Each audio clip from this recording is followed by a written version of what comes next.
Don Menza said, he overheard Train at Newport Jazz Festival say it, and it's a classic line. If we could all sound like Stan Getz, we would. But you say he was not an innovator. No, I don't think so. So you don't. How do you talk about what his contribution was to the girl from Ipanema? Was it just? I mean, that I know that João Gilberto was the one that came up with the 2-beat rhythm. You had Astrid singing the lyrics, which was intoxicating, but that knocked the Beatles off the pop charts. Mm-hmm. And I'm just trying to figure out what your point, where you were at, like what you viewed that as. Was it just timing? But you're saying he never in his career was he an innovator. I don't think so, no. But he extended the Lester Young lyricism, got his own sound on the horn, which you could readily identify any time, and that's quite extraordinary in and of itself. But in terms of stretching the parameters of the music, the way Coltrane did, or Miles, or Bird, no, I don't think so. But he was an extraordinary player. I mean, I don't know what else I can say. No, absolutely. I mean, Creed Taylor said that in those focus sessions, he came with a bunch of barbiturates and a bottle of whiskey. Can you talk about how you were in the studio with him for that track we played with Brookmeyer and Haynes, and then also with Lorinda Almeida. Can you talk about his behavior in a studio setting? Because he was, I mean, cats like Jane Getz, no relation, said that she never, on the live context, she never saw somebody so absolutely inebriated play absolutely perfectly. And I'm just curious about your experiences with Stan in the studio and that sort of, that Jekyll and Hyde character if it came out at that time. Not especially, no. I never really got into it. He did what he did, and we did what we did, and that was it. No, I never experienced.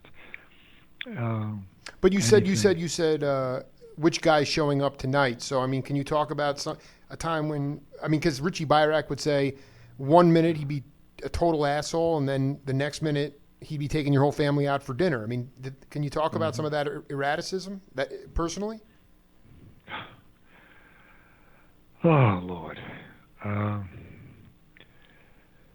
We were out in California when Scotty was in the band, and I guess it was Roy, Scotty, and myself, and we were having dinner before we played wherever the club was. I can't remember, maybe San Francisco, I can't remember. Maybe Todd's place.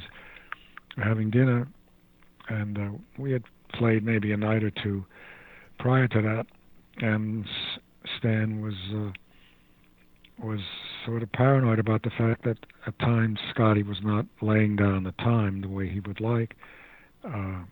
Scotty would double the melody that Stan was playing of the song, and Stan got very paranoid. He said, "I know the melody, you don't have to do it." And he got very heated. He had probably had a few drinks or whatever, and he stood up at the table and had his arm cocked as if he were going to hit Scotty, and I sort of pulled him back, and they never connected, or he never connected with Scotty. But that kind of behavior, I mean, that's really paranoid.